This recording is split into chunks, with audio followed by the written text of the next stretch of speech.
You are looking live, as they say, at the Memorial Coliseum here in Fort Wayne, Indiana. Admittedly, that feels a little strange to say. After 23 years of Salem hosting the Division III Men's Championship weekend, we are in a new home, and it looks fabulous as we get ready for semifinals action here in Division III Men's Basketball. I should point out, also getting ready in the women's side at Roanoke College in Salem, Virginia. But we are in Fort Wayne. We are here at the officially Allen County War Memorial Coliseum. And not bad. Hoopsville courtside once again. And, of course, we're courtside. I'm Dave McHugh, Ryan Scott, Bob Quillman, Pat Coleman, and we do it up in suits look here today. Gentlemen, welcome to our new home here for 4 years. This is nice. They did it right here. Looks like $1 million. I mean, I didn't know what to expect coming into this, guys, and to look at this place, and especially how they've kind of cordoned it off. This is a larger arena than what you're seeing here, but they have done a great job, and I just my hat's off to everyone involved in getting us to this point. Yeah, I can only assume that Dave is going to pick up the camera and kind of walk through the back part of the arena here. Right. But you can see when you saw the wide shot as we opened, there's curtains down at each end. It is a place that seats a little over 10,000. They've curtained it off so it looks like a great 5,500, 5,800 seat arena. Yeah, it's deceiving. And we were just talking, they said they had 2,700 pre-sold tickets, so it should be pretty full, I would guess, by the time we're done here. Yeah, that's a good start, right? Usually we're talking about maybe 2,200 or 2,300 at best of late for the semis, so that before there's any walk-up, I'm feeling pretty good. I'm going to go back to the wide shot because there's something to be said here. The far right-hand side is where a lot of the fans are going to be, which is going to be behind the benches. The left-hand side, if you ever see that shot during a game, it's going to look a little bit more sparse, but it's done on purpose. They want the fans behind this. They want it to look good on camera. But it's a little bit of a different approach than Salem took. Salem did the whole, we're going to section off the four for each team and try and get the teams together. Everybody does it differently, and this is what Fort Wayne's trying, and I'm looking forward to seeing how that works out. And we should say, the bar is set high. The job that Salem did for all of those years, and boy, that was a great experience for fans, for the student athletes, for everyone that was part of that. So the bar is very high, but I would say Fort Wayne is off to a really great start here. Yeah, for alumni of any school that has ever won a Division III men's basketball national championship. Yeah, it was a great that half of the dais. This half was just we dream big dreams. The other thing, too, is obviously, Pat and I knew this. Ryan saw this, too. Fort Wayne came to Salem last year, and I mean this nicely, tore the place apart. And, they wanted to find out what they did. They didn't want to duplicate. They didn't want to replicate, but they certainly wanted to make sure they understood how the championship's going. And everything we've talked to with players and coaches and administrators and the support staff, they all think this is a bang-up job. And I got hats off. I mean, we had high expectations. It was going to be good, but Fort Wayne's done an amazing job. And, again, this arena is beautiful. Well, and, just like we sent football to Texas, you send basketball to Indiana, one of the hotbeds of basketball in general. It should do well, so I'm looking forward to, basketball fans coming out and seeing basketball in Indiana. Yeah, I heard somebody say that none of the Fort Wayne high school teams are still alive, so that'll help That's helpful, get some basketball fans out here. There you go. In the high school state tournament, And interestingly enough, we're in a first-time arena for D3 men's basketball. We will have a first-time champion. That is true. How about that? And, of course, we have teams that have never been here or anywhere before for the national semifinals. Wheaton here, of course, or anywhere, as it were, for the first time. Swarthmore in the Final Four for the first time. And then UW Oshkosh, which was played in the national championship game, is back. And Christopher Newport is back after a few years. 3 years, A few years layoff. So, we're going to be talking to all of those things. You're the play-by-play guy. I should let you tell what's on the show. Yeah, so coming up, we'll actually talk to all the players. Or, no, not all the players. All the players. All 60, wow. All See what I did 60 there? players. Yeah, all 60. It's a long show. Game's tomorrow at 8 o'clock. An hour each. An hour each. We'll talk to a player from each program. From Christopher Newport, it's Marcus Carter. From Swarthmore, it is Cam Wiley. And from, Ben Boots from Oshkosh. And a guy, have you guys heard of Aston Francis from Wheaton? Aston? I saw him in the weight room yesterday. Did you? Actually. Yeah. How does he look in the weight room? Vaguely familiar. He looks pretty good on the court, Bob. I you believe know that he too. scored 17 points already. Yeah, I think they already just put 17 up, and they're going to start there. Bob, you certainly watched a lot of them. We all watched a lot of them. This tournament, we've watched a lot of them. How is this Final Four not going to be the Aston Francis show? I guess it depends what happens the next 2 nights here. But, boy, what he's done in 4 games to get his team here has been amazing. You know, we're talking about uncharted territory. Yeah. And that last game against Marietta, when you think about the fact he's sitting on 56 points with 30 seconds to go, and the final 6 points are a step-back 25-foot three-pointer to put him up 2. And then, I don't know what you call the right corner fadeaway, falling away shot. It wasn't even a fadeaway. Squared. Right. And it's like someone told me, it's like he just ran right to that corner and shot that shot. There were 18 seconds, I think, or 12 seconds on the shot clock. It was he had plenty of time. Defender on him. He felt comfortable in that moment shooting that shot. Said he had practiced it hundreds of times. Yeah. Pretty cool story. Yeah, he went after having missed that shot at home. I think that would have won the game against Augustana earlier this season. He and Winnowieck, I cannot pronounce, Mike Winnowieck. There we go. That's just an extra E. Yeah, fellow senior, went into one of the back gyms, and he did not come out until he had made that shot 100 times, and then he didn't need it in a clutch situation until the Elite Eight. But that's how you have that kind of confidence in that shot. When we talk to him later, we'll talk to him about shooter's mentality. We'll talk to him about the numbers and all that sort of thing, because it has really been a fantastic run for him and for Wheaton. Yeah, so those 4 guys coming up, we'll talk more about Aston and all 4 those guys, plus their teams coming up. We'll also hear from each of the coaches ahead of each semifinal. So in this show, you will hear from the Christopher Newport and Swarthmore coaches. The next semifinal show that we squeeze in between the 2 semifinals, you'll hear from Oshkosh and Wheaton. We'll also hear from Dan Dutcher, Vice President of Division III. He will join us on the show here today, and we may or may not, still working on it, may hear from Jim Haney, who's head of officials for Division III. He did just walk by. He did walk by, I know. He saw my text. He's avoiding me. I don't blame him a bit. He's a bit busy. Plus, you'll hear a bunch from us, trying to figure out who we think's gonna come out of these games. Maybe not predictions, but X's and O's stuff. Guys, the one thing that jumps out, of course, is the fact that, and not that you could say the favorites aren't here, but the teams that we all thought had the best chance and that the committee had already separated. Yeah. None of them got past the Sweet 16. It's pretty amazing. We spent a lot of the season talking about how you're going to keep Whitman and Augustana and Nebraska Wesleyan apart. Well, they did a great job of keeping them apart, and then then those teams, and they stayed apart. Those teams didn't get themselves here to Fort Wayne. Yeah. So I think there is no clear favorite in my opinion here. I think these are 4 very even teams. I'm sure we'll get into that a little bit, but that's one of the cool things about this Final Four is the fact that very even when you look at these 4 squads. And really reflective of the season in Division III basketball as well. How many times have we talked in the last year or so? And even at the end of last year, knowing how many players were coming back from the 2018 season, looking ahead to what we were going to see this year, we knew that we were going to have a lot of teams that were just going to be stacked. And that led to balance, and that led to, the fact that we don't have our quote-unquote 1 seeds here. Right, and we can always say, last year we saw Oshkosh and how many people they were bringing back. Said, well, we'll see them here again next year. But we probably would have said the same thing about Nebraska Wesleyan, too. I think we did say the same thing about Nebraska. Yeah. And then the committee put them in the same bracket to make sure they couldn't both get here. So. Yeah. Well, of course, Oshkosh had the coaching change. Lewis takes over as interim coach when their head coach heads to one of the probably the sought-after jobs in Division III in Wash U. And, admittedly, even I thought, well, change, that doesn't always bode well sometimes. They showed otherwise. Swarthmore's got a D1 player as a head coach who's bought into the D3 mentality, and look what they've done. You got John Krikorian, who just, grinds away.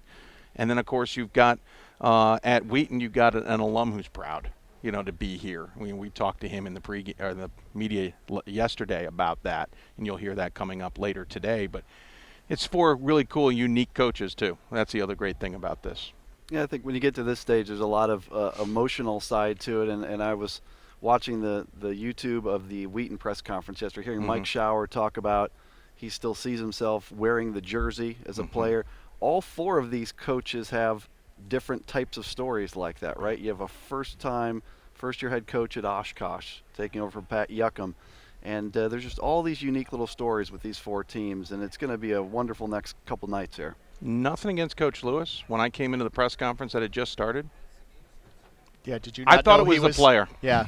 Did you not know he was the coach? At first I went, geez, they're starting with the players. That's interesting. Oh, that's Coach. Yeah. I mean, he's young. He's a young guy. Yeah, and in our second show, we'll talk to him and we'll talk with him about that. But, remember, of course, a lot of people talk about the fact that Oshkosh and Wheaton played already this season. Right. And that was a long time ago. Not only was it a long time ago, but it was Matt Lewis's second game as a head coach. And he's coached, 15 times as many since then. So we talked to him about how, he's evolved and grown and what he's learned and that sort of thing, just beyond facing Wheaton again. And by the way, that game was the one that kind of woke us all up to the fact that, we got parity and we've got balanced in Division III, that the Oshkosh, who was 2 or 3 in the country, I think, in the preseason poll at that point, gets knocked off by a Wheaton team we thought was going to be good, but, geez, they're going to be really good. And that opened the door this season. Well, and I think at that game we were still talking about Aston Francis as just a really good shooter, right? Yes. Because that's a lot of what he was last year. Agreed. He worked really hard this summer to improve, and we've seen this year he's a totally different player. Yeah. And I think Oshkosh is a totally different team. Like you said, it was a new coach beginning of the season. They really didn't kick into gear until January, and it's not going to look anything like it did in November. No, it's not. So we'll take a break. When we come back, you'll hear from all 4 of those players we mentioned. When we get back from that, we'll talk about those 4 players. I think all 4 are unique, talk about their team type of guys. And then again, Vice President Dan Dutcher will join us. We'll break down the games as well. We'll talk a little bit about Game 2, certainly here, because we won't have as much time in between games. And then we'll get you ready for semifinal number 1, including hearing from the coaches. So we'll take a break. When we come back. Again, the players who Pat and I talked to ahead of the games yesterday, or we talked to them yesterday ahead of the games, they had some interesting insight into all of this, and it's certainly worth listening to. You're watching the Hoopsville Courtside pregame show. Back with more after this. I did receive a non-athletic scholarship upon entering school. I got the presidential scholarship, which was huge for me. I think there's more opportunities for academic scholarships in Division III. I did receive academic scholarships. Just being involved on campus, being a leader, all those things combined kind of get me recognized. It's a great experience for me.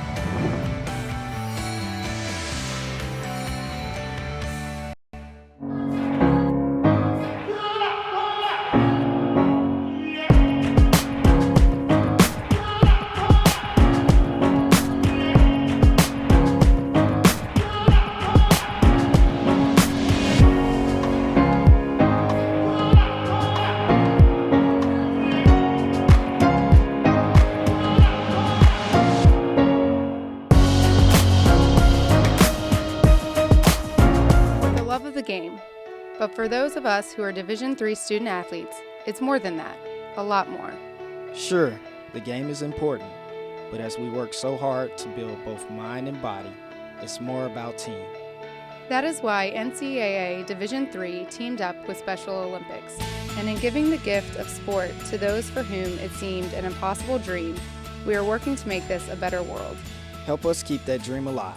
You can make a difference. Welcome back to the Hoopsville Courtside shows. We take a step away from Courtside, talk to the players that are involved in these championships. I'm Dave McHugh, now joined by Marcus Carter from Christopher Newport as they make his and the team's second appearance here in 3 years. First of all, congratulations. It's a grind. Obviously, you guys really kind of grounded out this season.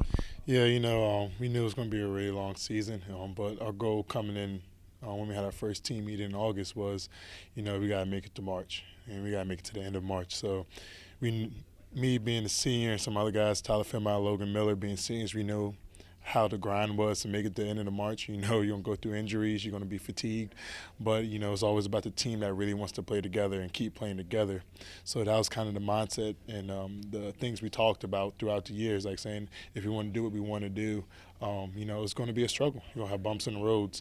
And, so far, we made it here. There's still 2 games left on the table. We have to, go out and do our job. First time we got – hopefully everything goes right on Friday. But, that's the model we're going to go with into this weekend. It's just like, hey, the team that really wants to keep playing together is going to finish the thing off this weekend. Of course, you were a sophomore when the team got to the Final Four last time. The rest of your senior class were freshmen. What is that group, you guys, done to help this team understand what the task is and how hard it is, not only to get through the season, the conference play and all that, but to get through this tournament?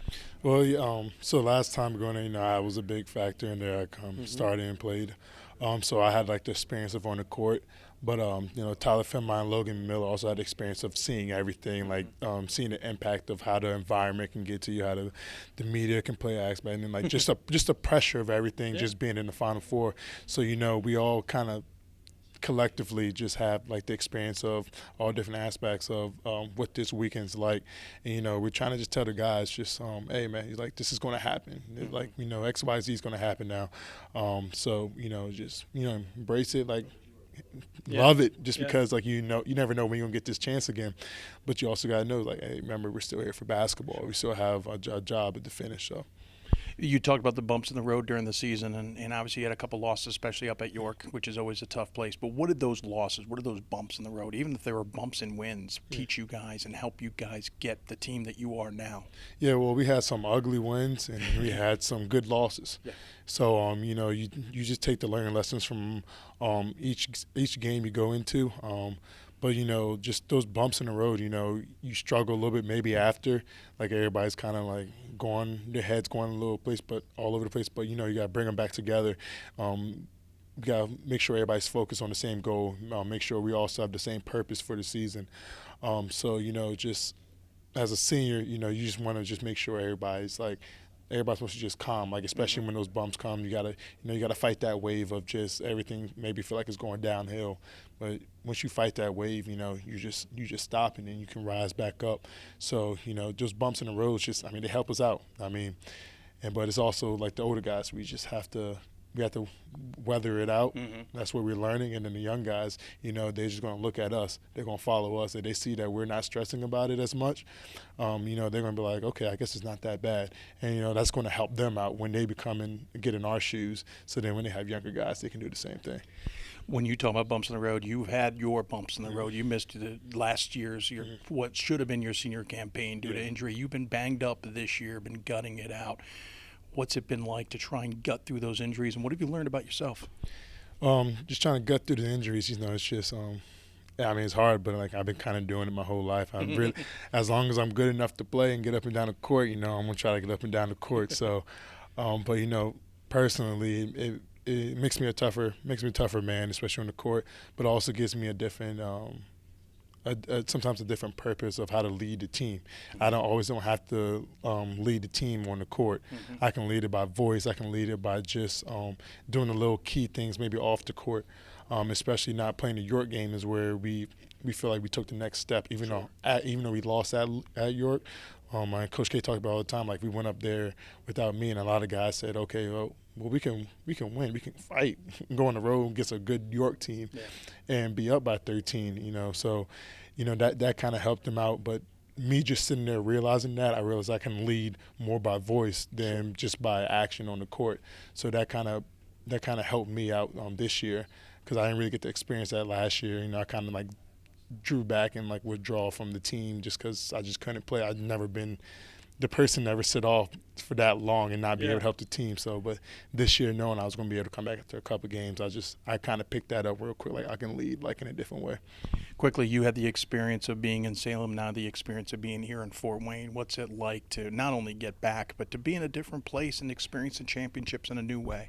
It's a great feeling to get back. Not a lot of people get back to the Final Four, but just experiencing a new city, especially since it's new for Division III. We're in new host city now. It's a beautiful city so far. So, we're just going to just take it in, kind of view the city as much as we can. Sure. Go help out some little kids later. Yeah. And just going to have fun with it. Well, thanks for the time. Good luck this weekend, and enjoy your future beyond sports. Thank you, sir. He's Marcus Carter. When we come back, we get Swarthmore's point of view. You're watching the Hoopsville Courtside Pregame show here. Back with more after this. Something I discovered in myself is that if I have a goal, and I can accomplish it. It's a well-rounded experience. At a Division III school, you primarily a student athlete, so the school is really shaped around you developing yourself as a complete individual. It helps a lot that you have a family with your team that can guide you.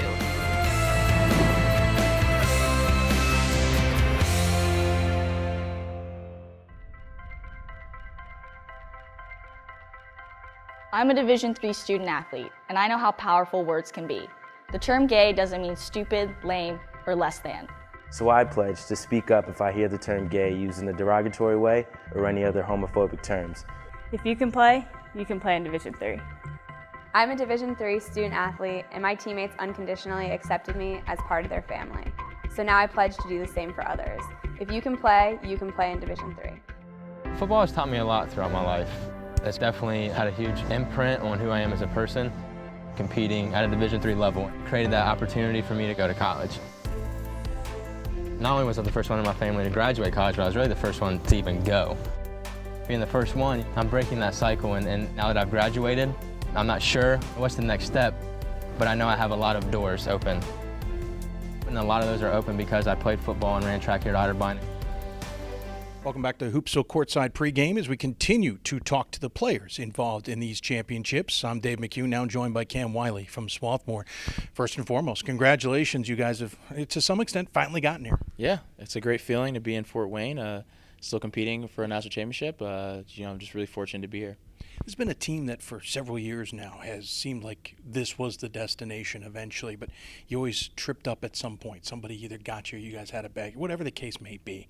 What does it mean to kind of get over that hump and get here and do it in kind of an impressive way? Big wins, but also come from behind wins. Yeah, I think in past years, going far in the tournament, you have the tendency to look ahead at what's next. Last year we lost in the Elite Eight, and we're kind of just waiting for the clock to run out, 8 more minutes and we'll be in the Final Four. I think this year the focus was on just staying with it, staying in the present moment, and enjoying the experience while we do that. You guys also had a wide range of different games in this tournament. You had an absolute blowout of MIT, not because they were not a good team. You guys just were on another level that game. Then you had games where you had to battle. You had to come back against Randolph-Macon. You had to absorb, Nichols coming at you. How did you guys adjust to all of those games, and how do you stay in the moment versus, hey, this isn't like the last game, and thinking like that? Yeah, it varies. At the third and fourth round, the competition continues to get better, and guys have defensive tendencies and understand what they're going to throw at you. I think for us, it's about just staying the course. No matter what the score is, we have a philosophy, and we want to stay consistent with that philosophy, and just continue to attack, but most importantly, get stops. And against the MIT game, we shot really well. Yeah, you did. But during that game, we didn't realize how well we were shooting. On the contrary, against Randolph-Macon, we struggled to get stops early.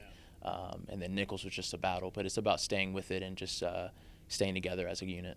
That Randolph-Macon game showed off what I think you guys have as a strength that no one talks about. That's the defense. Mm-hmm. Second half, you really kind of stymied them. I've seen you guys in games absolutely put out teams early and leave them there.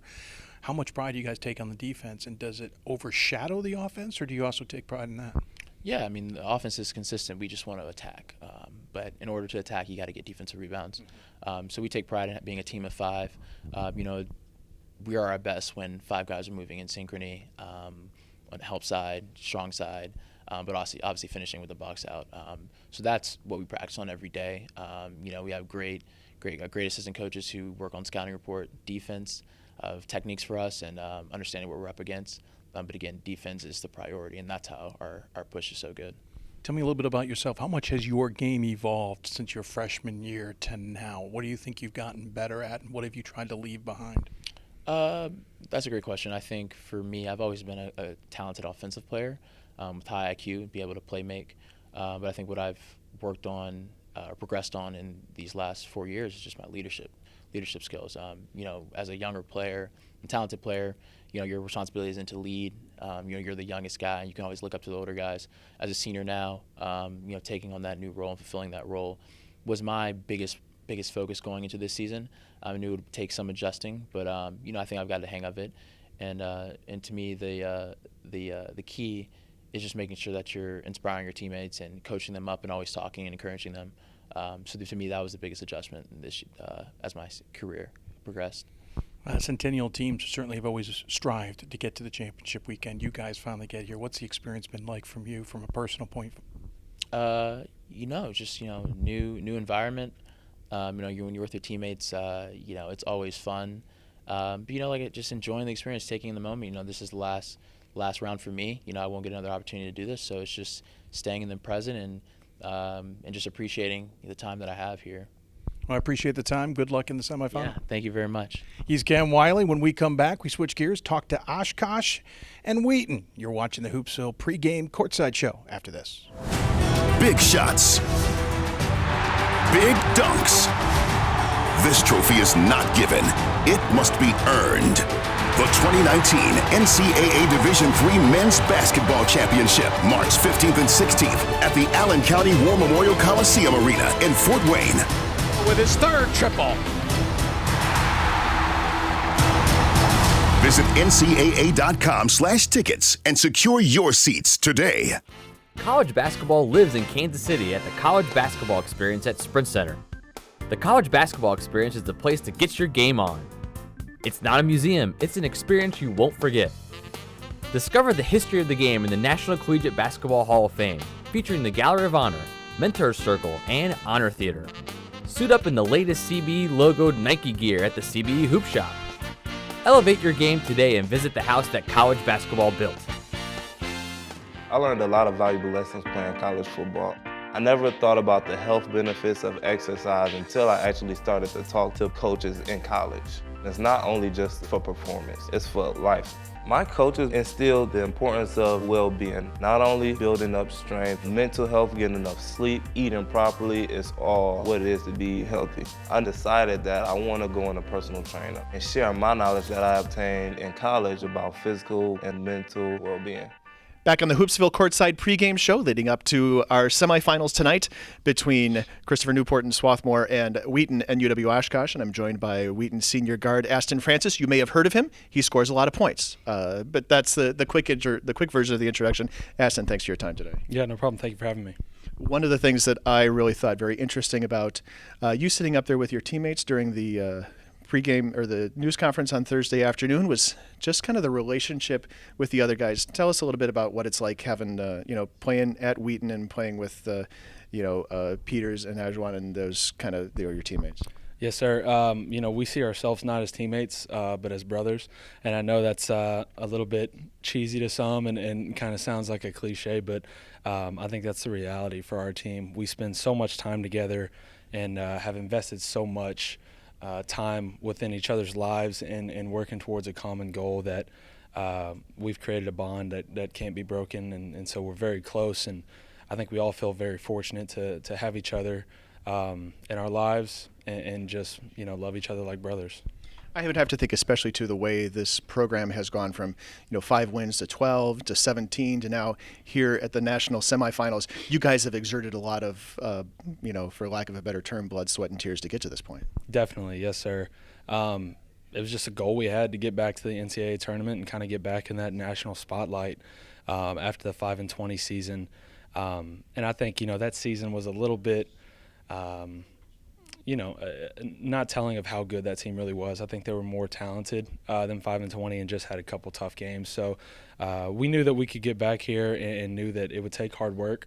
And so we just put our head down and started working hard and got back to this point. So we're very fortunate to be here. I could rattle off crazy numbers, crazy high 2-digit numbers that all correspond to point totals that you've put up this year, 54, 62, 45, that sort of thing. Tell us a little bit about, people talk about shooter's mentality, but I'd like to hear a shooter actually talk about what that means. I think it just goes to my coaches and teammates having confidence in me and just trusting me and running plays to me. For them to trust me and want me to shoot the ball and have confidence in me to make shots is really important for me. It gives me the confidence to go out there and try and hit shots, and also makes me want to work harder outside of practice and outside of games to hit those shots in big moments for us. Yeah, we were reading and hearing what you were describing about the last shot that you took for the 62 points to get you guys here against Marietta, and that you had basically taken that shot and having missed it early in the season, then went back and worked on it and shot it until you had made it 100 times? Yes, sir. Right after the game, went back to the back gym with Mike Winiewiecki, one of our other seniors, and just made it until I was comfortable and knew I hopefully wouldn't miss it again. So continued to prepare for that shot in practices, making it at least a few times a day, and just knowing that if I had the opportunity to, help us advance or win a game with that shot, I didn't want to miss it again. Do you hear, when you're on the floor, do you hear anybody in the stands talk about the fact that you're taking all these shots? Do people ever, I don't even know if anybody would still use the term ball hog or whatever. Do you ever hear anything like that? There were some one-man team chants and things like that, but I think as soon as you kind of look at our whole team and see the contributions from everybody, that branding, I guess, it doesn't really hold up. We've got guys that contribute. Sometimes I can score the most. There are games that Jay has scored the most this year. And then we've always got guys like Luke and Jay and Kobe Eichelberger contributing, whether it's on rebounds, the defensive end, or coming up with just big plays down the stretch of games. It's been a road for you guys, obviously, in this tournament, in two different sites, and then here at the Final Four. I don't know if this is the shortest trip, but it's pretty close. What's it going to be like to have the opportunity to have a national semifinal game in a big arena, and then hopefully, since you guys are pretty close to campus, have a bunch of your fans here? Yes, sir. I think it's a really cool opportunity, and hopefully we have a good turnout. But it's just another basketball game. Coach has talked this week about some of this other stuff. While it's really cool and we really appreciate it and are happy to be here, it's kind of fluff for what we're trying to do. The goal this weekend is to win 2 games, just like it has been the past 2 weekends. And so that's what we're trying to do. And all this other stuff is cool, but we're not trying to let it distract us from the task at hand. It's Aston Francis, senior guard for Wheaton. We'll be back with more coverage here on Hoopsville Courtside in just a moment.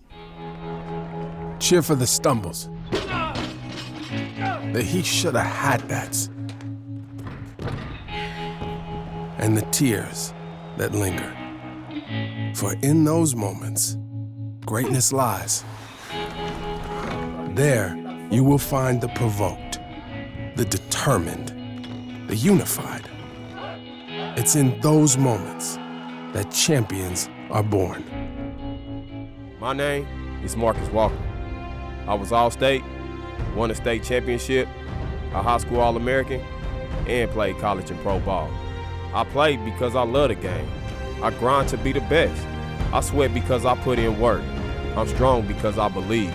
When I want to bring it before game time, I come to the house that college basketball built, the CBE. No matter your skill, take it to another level. Elevate your game right here at the College Basketball Experience at Sprint Center. Back on the Hoopsville Courtside pregame show, leading you up to the first national semifinal and the national semifinal night here in Fort Wayne, Indiana. I'm Pat Coleman, joined by Ben Boots, the senior for UW Oshkosh. First of all, congratulations on getting back to the Final Four. Thank you. I appreciate it. It's really great to be back. Yeah, what's it like to be back? I mean, you guys came out as was that maybe 3rd seed out of the Wisconsin Conference last year to get all the way through, won games on the road, and this year, as winning the conference regular season championship, a little bit of a different journey for you guys.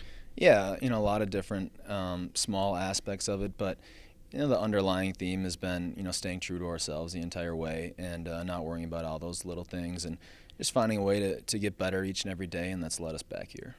What was it like in the off season, kind of, trying to, is it refocus or just re-prepare after the loss in the national championship game? Yeah, just kind of recuperating first. That's a tough blow to take, getting that far and falling just a little bit short.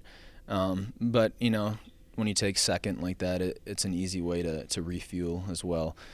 Thinking about all the little things that you could change to change that result, and we knew we just have to take it one step at a time for us to get back, and we've been able to do that.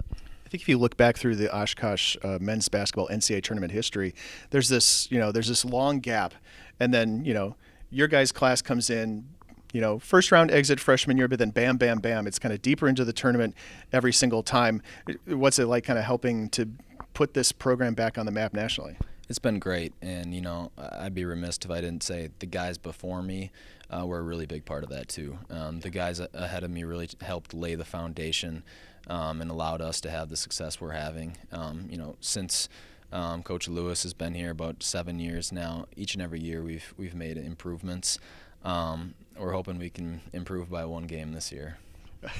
What's Matt like as a coach? How has it been different for you guys this season? Some things have been different, but a lot of things have also been the same. Coach Lewis he's a very energetic, very passionate coach. He kind of toes the line of being super, super intense, but still keeping it lighthearted. And I think through and through, he's a player's coach, and that's why people love to play for him. I have to ask about last Saturday night. You guys are playing Guilford. Meanwhile, Aston Francis for Wheaton is like blowing up everybody on social media and video highlights all over the place of having dropped 62 points. You guys saw him drop 45 on in a loss that you guys had to them back in November. What is that? How do you react? When do you even find out about that after your game? Well, we didn't find out for a little while. We're trying to soak it in a little bit, getting back to the Final Four. Guilford was a very, very good team, and quite honestly, we didn't play our best basketball against them. So we were just thankful to be moving on. Once we get back in the locker room, you kind of find out who you're going to be playing and things like that. But at the time, that wasn't necessarily the focus. Yeah, you guys struggled. I think you were like 2 for 13 from the floor. I don't know if I'm quoting correctly. 2 for 15. Yeah. Close. Yeah. So what do you do? I mean, obviously, you got to be happy because you won, but maybe not giving your best personal performance. Oh, yeah. I know there were a couple of those, Yeah. You can't overthink it. I've played a ton of basketball games. I've played, well over 100 college basketball games. You're going to have nights where you don't shoot it well. You're going to have nights where you're not your best. But, if you spent a ton of time dwelling over that and worrying about it, I wouldn't be to where I am today. So it's in the past. I'm ready to go. It's Ben Boots, senior guard for UW Oshkosh. His team taking on Wheaton later tonight here in Fort Wayne, Indiana. We'll be back with more on the Hoopsville Courtside pregame show after this.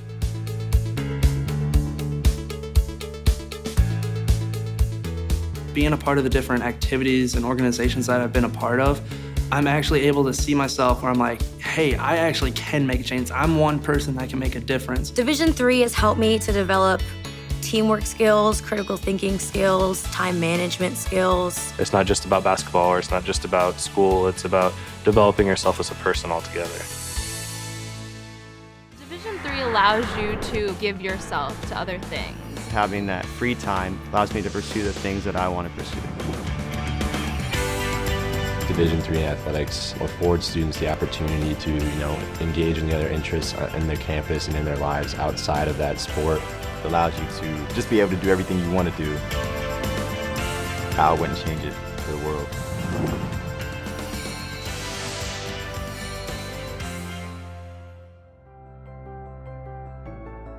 It's on us. It's on all of us. And it's time to act now. It's on us to start the change. It's on us to be the change.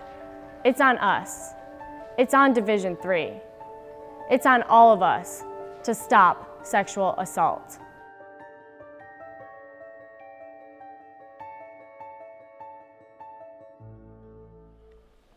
Welcome back. Once again, live here courtside as you're looking at the Memorial Coliseum. I've been told we are allowed to just call it the Memorial Coliseum. As a beautiful look, and the doors should open shortly.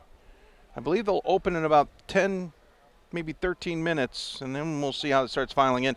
Ryan, I'm noticing a band in the background. Have you done the head count on Christopher Newport's band back there? Have you made sure they're legal? Well, there weren't that many seats, so I think they're probably good with the 25. I don't know if that still applies. That was a sectional thing. I don't know if that applies for here. We were having some fun with that. If you watched us on the whip around the opening weekend with cheerleaders and bands and all the fun stuff that goes with it. I'm Dave McHugh again. Ryan Scott, Bob Coleman joining me here on the Hoopsville Courtside pregame show. Thanks for tuning in, folks. We'll try and interact with you. Paul on our Facebook simulcast saying, saw you in Salem 18 straight years and now you're gone. Yeah, unfortunately we are, but the women are in Salem.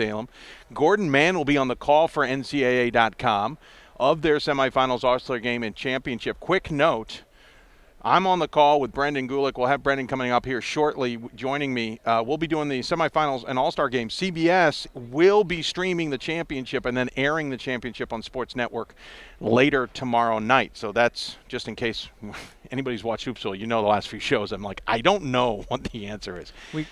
We should also point out the women's first game tips off in 11 minutes. That's true. It's starting earlier than the men tonight. Yep. So some 5 content there that you can check out. And just don't leave us. Do both. Clarification on what you said too is so everyone knows they can watch via stream the game live tomorrow, the national championship game tomorrow. CBS and then it'll will be on produce that. TV on CBS. Is it Sports Network? Yeah, so later on. It's scheduled for 11 o'clock, but knowing conference championship weekend, let's just say it'll be after 11 o'clock. So if you're not going to be in the building here, you can watch it via stream. So the committee made sure that it would be streamed no matter what. Brendan Gulick and I were on standby, whether we'd be calling the championship. So we just heard from the four guys that kind of represent their team, for lack of a better description. We had, again, Marcus Carter out of Christopher Newport in technically his 5th season.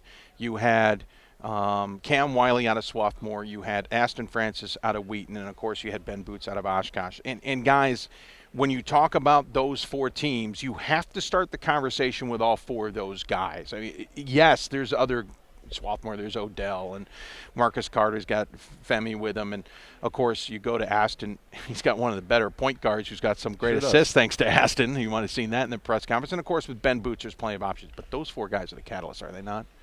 Yeah, I mean, you got 4 senior guards who have been essentially leading the teams for a long time. I mean, Ben Boots was the leader last year when they were here as a junior, and that team starts and ends with him, really, in terms of just how hard he works and the production that he has. He might not have all the same numbers as everybody else, but you can see when you watch the games that he's running things, and that's true for all 4 of them. Most of the teams that get here, every year they have a great senior or multiple seniors. Sure. So these 4 guys we're talking about, they're all seniors. They've been through the battles over the years. They've been through the big moments, whether good or bad. And it's just amazing how often these teams that end up here have that great senior. Interesting note, not to compare to D1, but when D1 has those teams that have a great upset or make a deep run in a tournament, it's senior-based. It's those mid-market teams that get, or mid-majors, I guess, get those senior-based squads.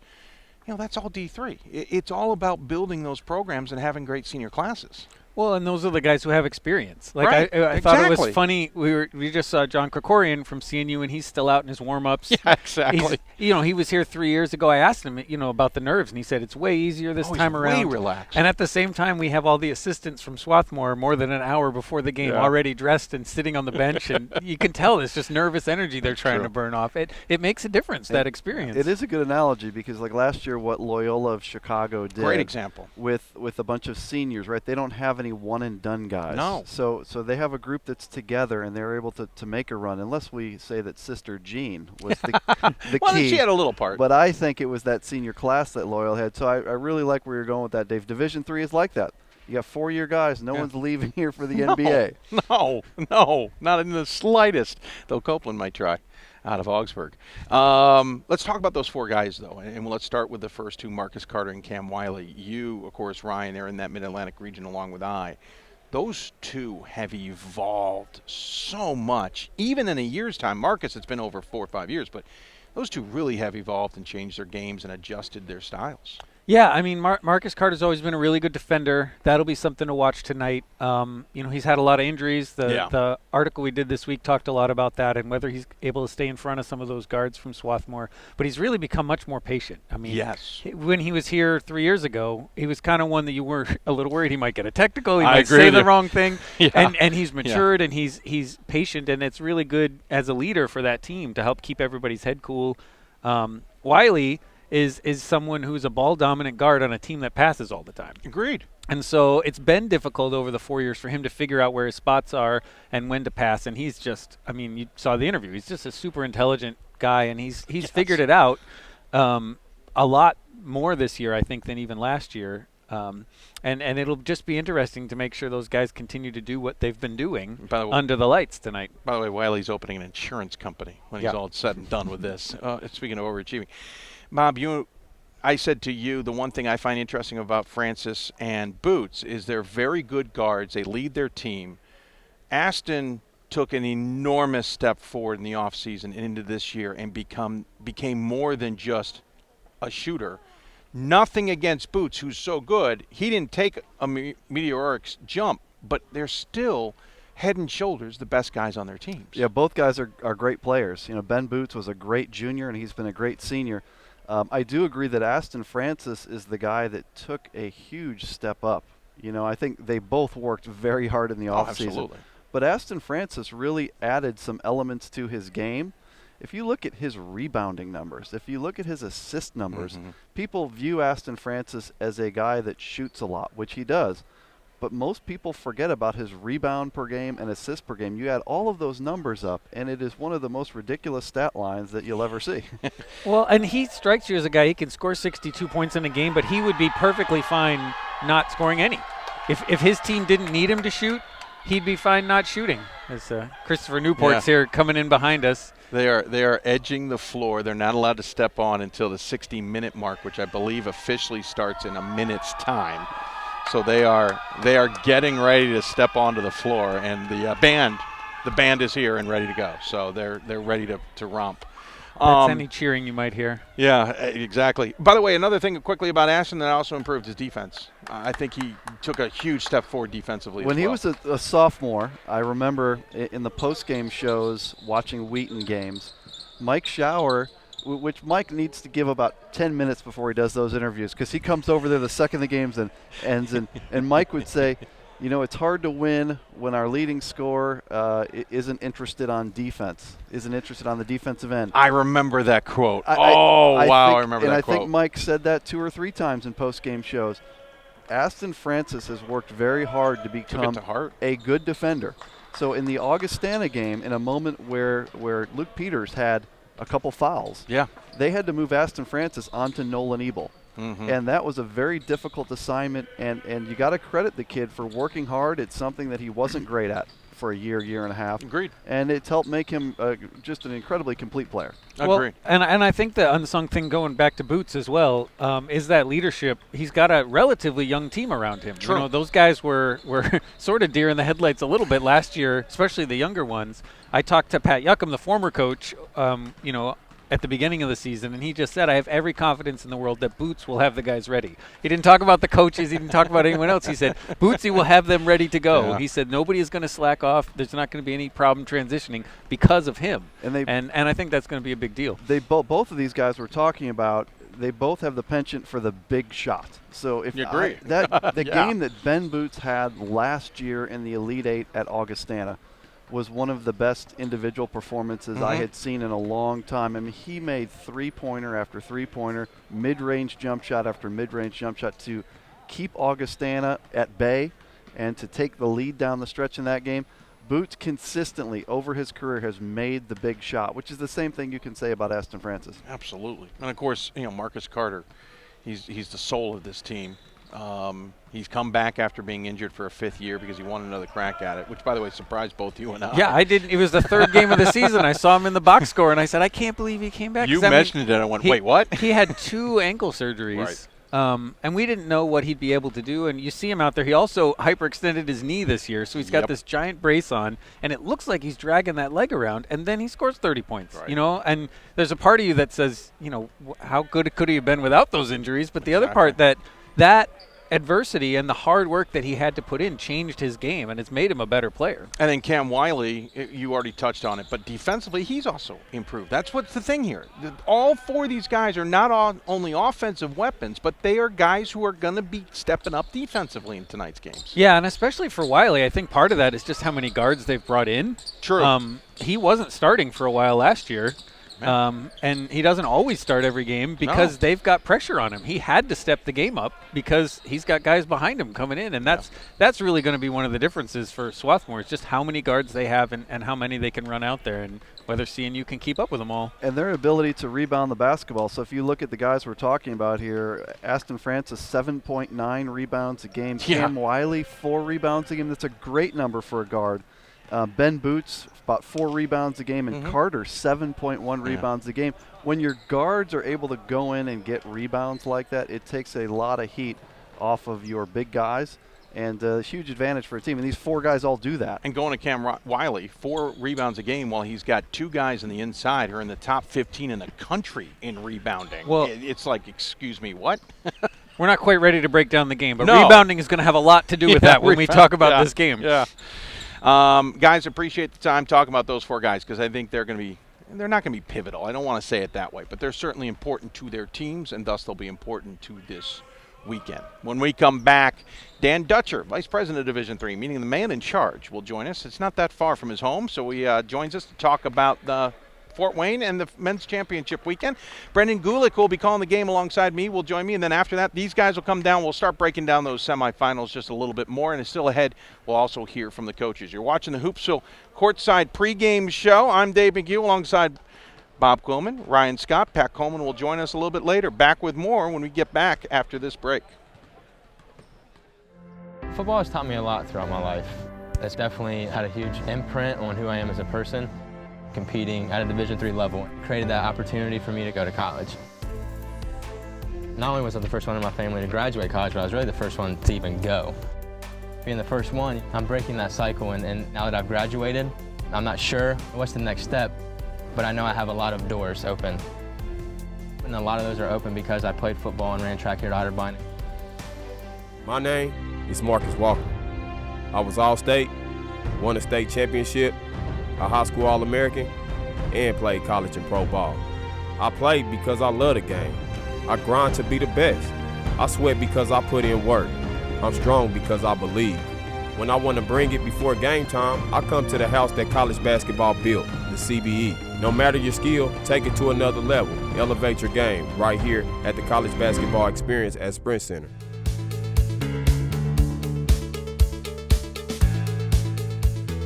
Being a part of the different activities and organizations that I've been a part of, I'm actually able to see myself where I'm like, hey, I actually can make change. I'm one person that can make a difference. Division III has helped me to develop teamwork skills, critical thinking skills, time management skills. It's not just about basketball, or it's not just about school. It's about developing yourself as a person altogether.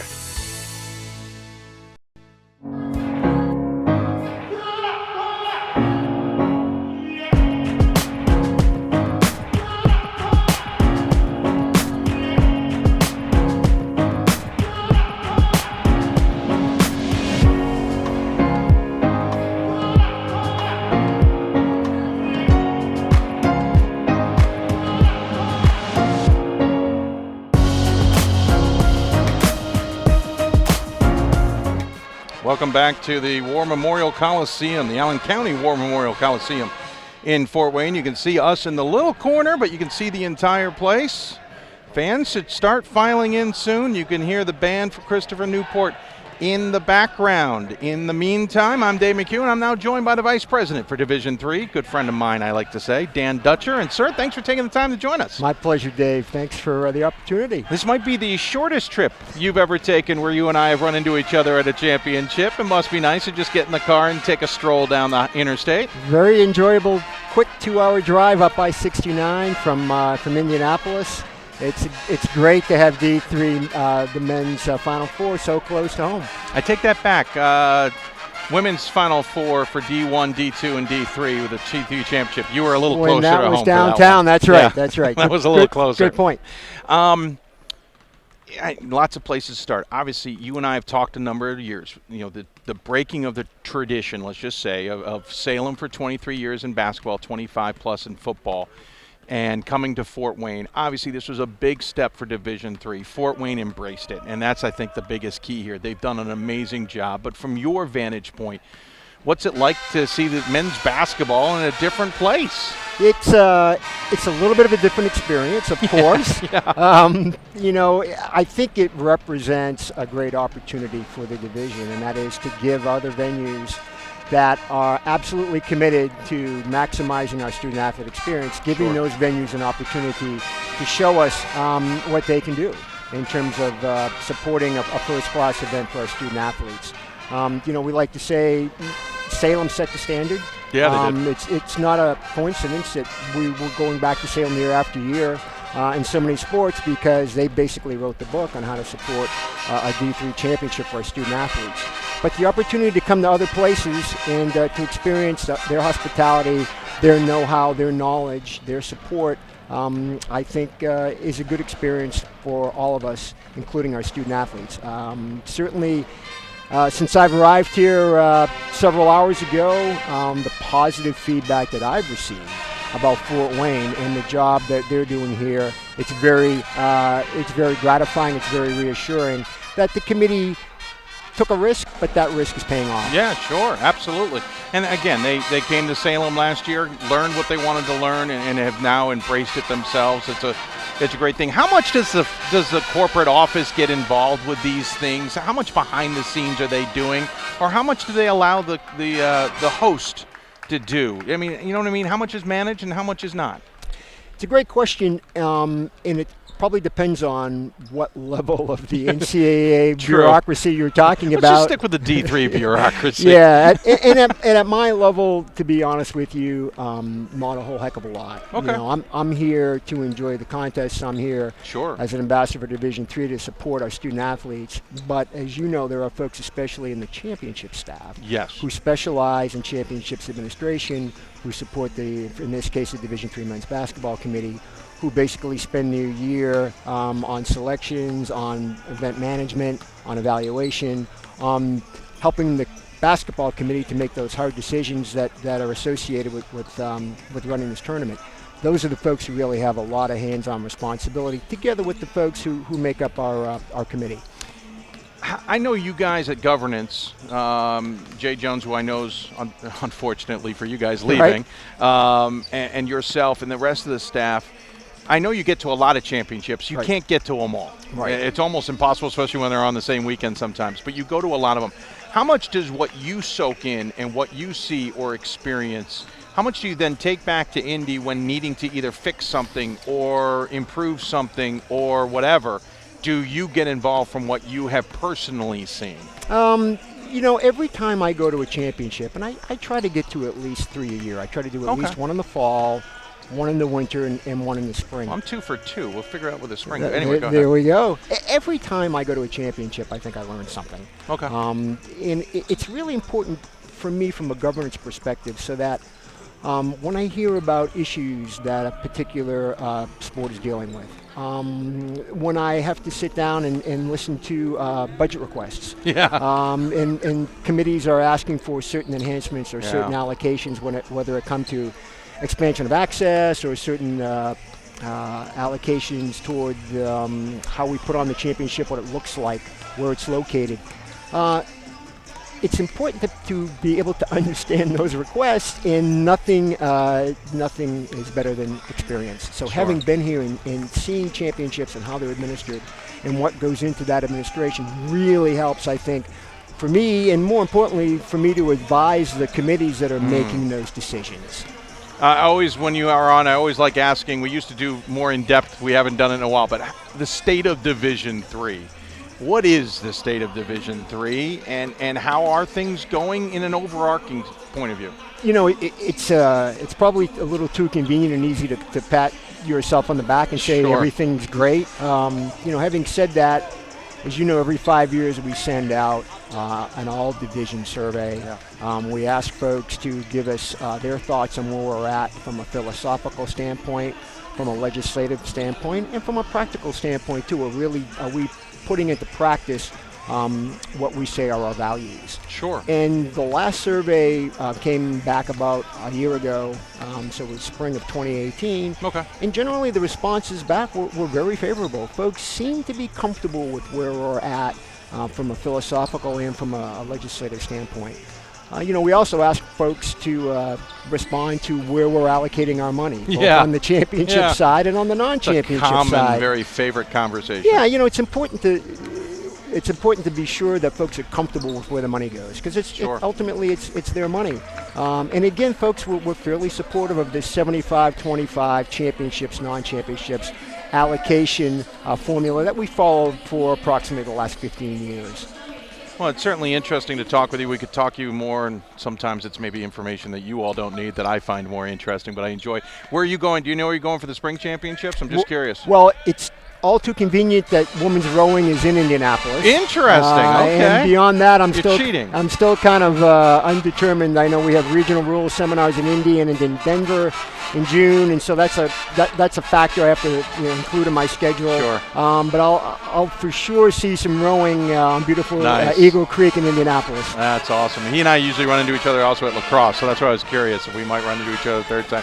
Dan, I appreciate the time. I always give the guests the final word. Any final thoughts you want to share with those two tuned in. You know, Dave, I just want to thank you and the folks who listen and watch you for their commitment to Division III. It really makes a difference. It makes a difference to our student athletes. It makes a difference to our membership. Awesome. Dan, I appreciate Thank the you, time. Dave. Thanks so much. He's My Dan pleasure. Dutcher. When we come back, Brendan Gulick, who will call the championship game with me, joins me to talk about the championship weekend. I said calling the championship. We're not calling the championship. We're calling the semifinals. We got to get through those. You're listening to the Hoopsville Courtside pregame show. Back with more after the break with Brendan Gulick. College basketball lives in Kansas City at the College Basketball Experience at Sprint Center. The College Basketball Experience is the place to get your game on. It's not a museum, it's an experience you won't forget. Discover the history of the game in the National Collegiate Basketball Hall of Fame, featuring the Gallery of Honor, Mentor's Circle, and Honor Theater. Suit up in the latest CBE logoed Nike gear at the CBE Hoop Shop. Elevate your game today and visit the house that college basketball built. I learned a lot of valuable lessons playing college football. I never thought about the health benefits of exercise until I actually started to talk to coaches in college. It's not only just for performance, it's for life. My coaches instilled the importance of well-being, not only building up strength, mental health, getting enough sleep, eating properly is all what it is to be healthy. I decided that I want to go on a personal trainer and share my knowledge that I obtained in college about physical and mental well-being. Great moments are born from great opportunity. That's what you have here tonight. That's what you've earned here tonight.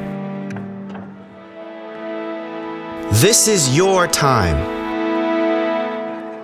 Now go out there and take it.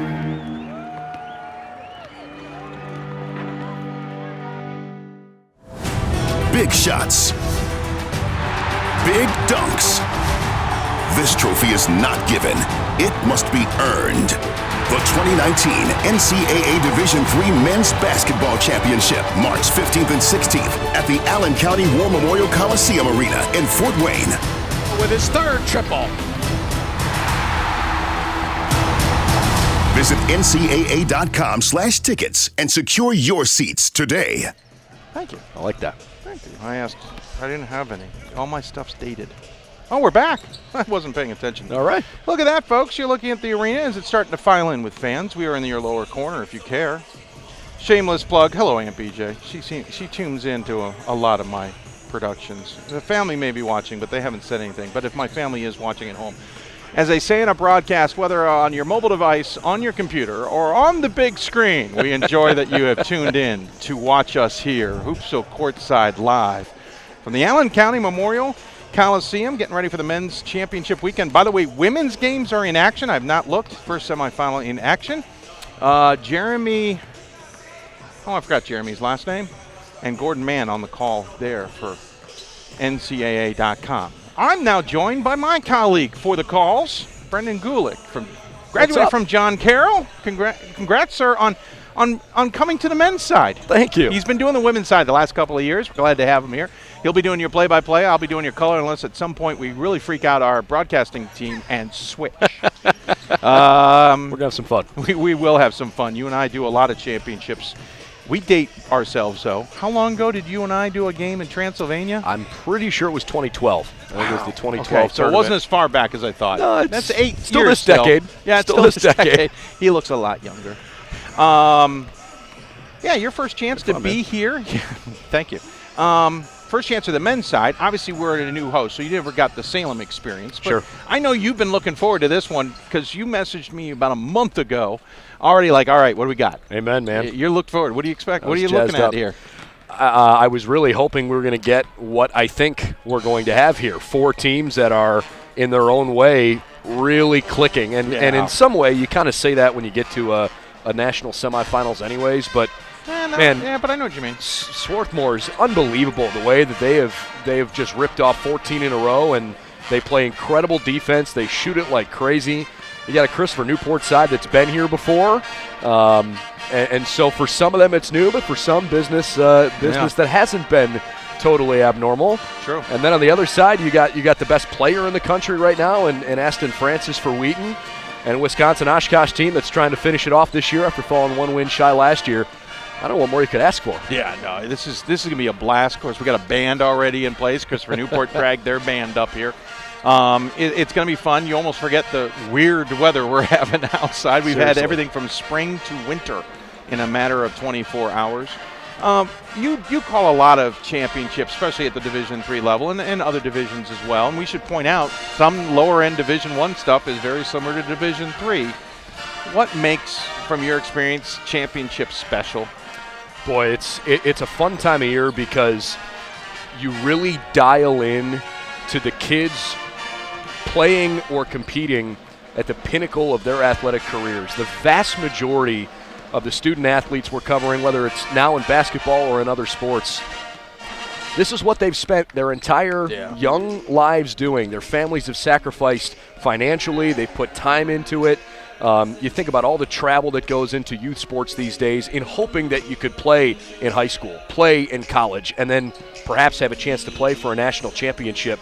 This is the pinnacle of athletic achievement for just about everybody that's going to be on the floor here tonight and across the NCAA. And when you're able to really hone that in, for me, that's what makes it special, because these kids go out there and they play with their hearts on their sleeve. They don't leave anything out on the floor, man. It's just a fun time to watch them go out and play with passion and joy. That's what I most appreciate about it. You called the Division III Track and Field Indoor Championships last week in Boston. What's the over-under on accidental slips into track and field references? I always worry about that when I'm calling I'm hoping. multiple sports. It happens this time of year. It's crossover season. It is, and swimming is next weekend for me. So we're going to go right on into the next one. To use a pun, you're going in the deep end. We are all in, diving 2 feet first. Absolutely. Yeah, I remember doing a women's lacrosse game, PA, or men's lacrosse game, PA announcing, and I spent 5 minutes or 35 minutes getting ready for the women's game and kept saying draw, draw, draw, draw. Then the moment I opened the mic, I said face off. It happens. I forgot you were in Salem you've been to Salem because you went to softball championships, so you've seen that hospitality. Fort Wayne, this is a great facility, and the hospitality, I feel like, of course, I feel like nothing's changed. It's so cool to see the way that this city's rolled out the red carpet. Yeah. Everything from just making sure that the team hotels have some pizzazz to them, making the teams feel like when they get to the hotel, there's balloons and streamers and signage, and it doesn't feel like just a normal weekend tournament travel for these teams. It should feel special. And, then you get to this particular venue, and I think Salem was a terrific host for Division III for more than 2 decades. The extra injection of life that Fort Wayne has provided it's just noticeable. It's felt by everybody. This is such a fun, friendly community. And by the way, for basketball, this state lives and breathes basketball like literally nobody else. And so from that perspective, I think it's really cool too. Neither of us are going to give you picks, folks. Not happening. Sorry. We aren't that kind of broadcasters. Actually, I'm not sorry. To be honest with you, I just don't want to take the flack of people thinking I'm calling a game because of it. But what are you looking forward to in both semifinals? Yeah, I think the first semifinal is a little bit more of 2 teams that have very similar demeanor. They're more defensive-minded but able to score at a high level, but everything starts in the defensive end of the floor. They got guards that can really shoot it. They defend the three-point line extremely well. Whoever gets off to a good start shooting the 3-ball, I think, might have a distinct advantage in that first game. And they're both pretty well tested. What Swarthmore did in the round of 32 at MIT was absolutely unbelievable, the way they shot the ball in that game. If they get hot like that, they could win the whole thing, no doubt about it. On the other side, Wheaton and Oshkosh, they played each other early in the year. A lot of people are going to talk about that. I don't think it's super relevant. No, it was a game it was the second or third game of the year, right? But 2 teams that have very different styles. Oshkosh, a little bit more big and bruising. They're tough to drive against. Yeah, that's true. Wheaton, much more guard-oriented, and there's no better player in the country right now than Aston Francis. I mean, he scored 45 points a game his last 4 games. The 62 last time out was insane. Yeah. But that wasn't a one-trick pony, No. Hey, we go out and have an incredible week. 40-plus the previous 3 games. Yeah, I mean, it's crazy. I don't know if anybody on any coaching staff in the country knows how to stop him. I really don't know if anybody says, we figured it out, this is how you do it. So I'm interested in that second game to see what Oshkosh throws at Francis to just try to get him out of a rhythm, try to make him uncomfortable, because the stats tell you he's going to get his. Yeah. Wheaton is a lot deeper than just Aston Francis, but Agreed. He's been able to carry them in an NCAA tournament, and great players can shine bright on a big stage like this. Luke Peters loves Aston Francis because his assist numbers are insane. Insane. Yeah, no doubt. We'll let you go. I appreciate the time. Sure. Looking forward to calling the game. Did you bring a thesaurus? Because I think we're going to need it describing Francis's shots. I think we're going to run out of It's the internet, so I'll just pull it up. There we go. We'll do it that way. Appreciate the Be time, fun, sir. We always give guests Thank you. final words. Any final thoughts you want to share with those tuned in? This is the best time of year for college hoops, and if you are even a moderate college basketball fan, these 4 teams are truly clicking at the right time. Aston Francis steals a lot of the headlines, and for good reason. But there are some really, really good players on all 4 of these teams, and not even just headliners. I really think this is just going to be a quality basketball, fun, entertaining weekend. So hope you check it out. Awesome. Appreciate the time, buddy. When we come back, I'll be rejoined by Bob Quillman and Ryan Scott, and we will start talking about the semifinals ahead. You're watching the Hoopsville pregame courtside show from the War Memorial Coliseum in Fort Wayne, Indiana. Back with more after this. Football has taught me a lot throughout my life. It's definitely had a huge imprint on who I am as a person. Competing at a Division III level created that opportunity for me to go to college. Not only was I the first one in my family to graduate college, but I was really the first one to even go. Being the first one, I'm breaking that cycle, and now that I've graduated, I'm not sure what's the next step, but I know I have a lot of doors open. And a lot of those are open because I played football and ran track here at Otterbein. My name is Marcus Walker. I was All-State, won a state championship, a high school All-American, and played college and pro ball. I played because I love the game. I grind to be the best. I sweat because I put in work. I'm strong because I believe. When I want to bring it before game time, I come to the house that college basketball built, the CBE. No matter your skill, take it to another level. Elevate your game right here at the College Basketball Experience at Sprint Center.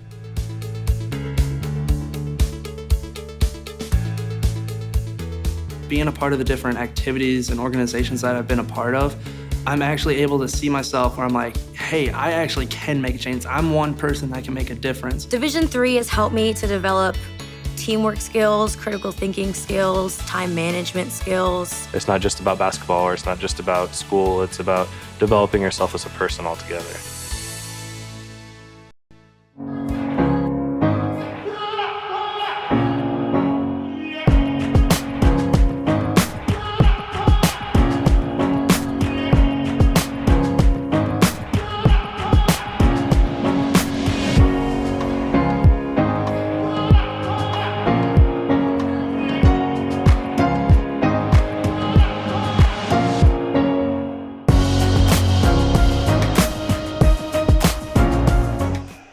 It is slowly starting to fill in here at the Allen County War Memorial Coliseum in Fort Wayne, Indiana, as we get ready for semifinal number 1, but really 2 semifinals in general. It'll first be Swarthmore versus Christopher Newport, and then Oshkosh, Wisconsin Oshkosh versus Wheaton. I am Dave McHugh, and now rejoined again by Bob Quillman and Ryan Scott, as we'll talk a little bit more about the semifinals. They'll get you keys and their thoughts on first semifinal coming up a little bit later. But let's just talk about these games, because again, these are teams that got here either with help of some significant teams getting knocked out or did the knocking out themselves.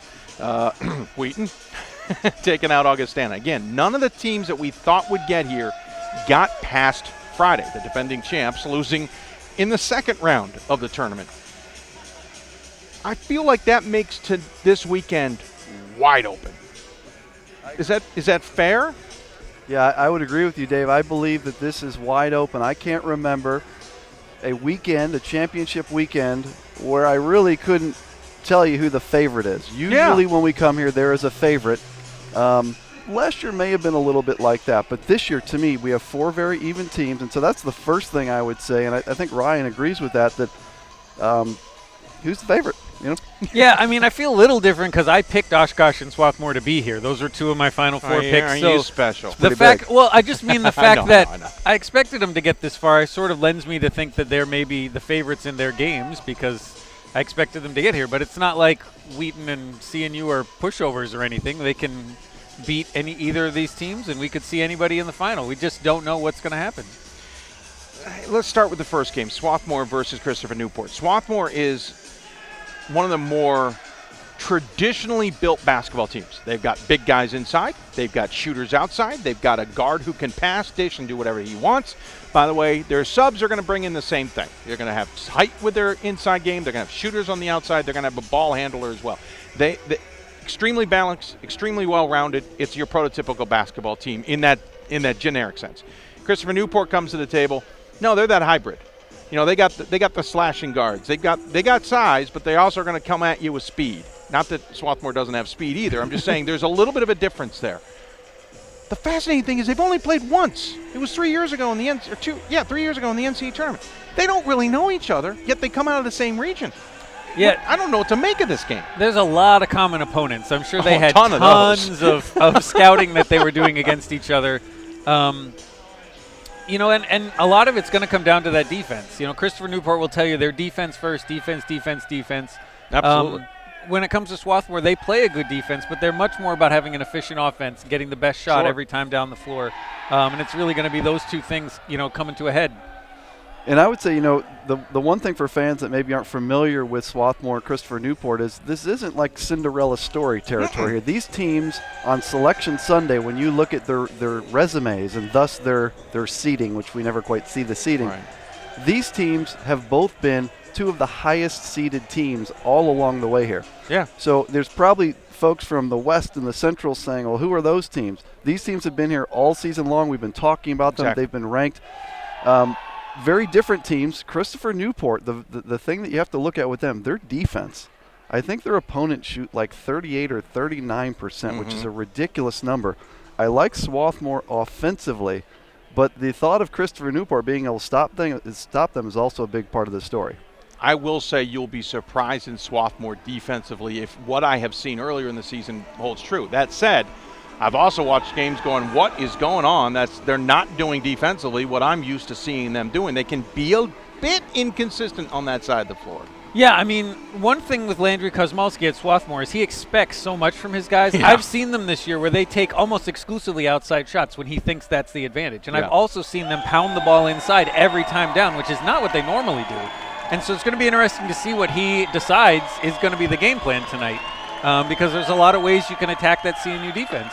The other thing to watch out for, Landry doesn't really know why this is happening, but you and I have picked up on it. They will come out guns a-blazing. They will come out with their foot on the floor. They're already in fourth or fifth gear, and they are running. Or seventh. Seventh, better example.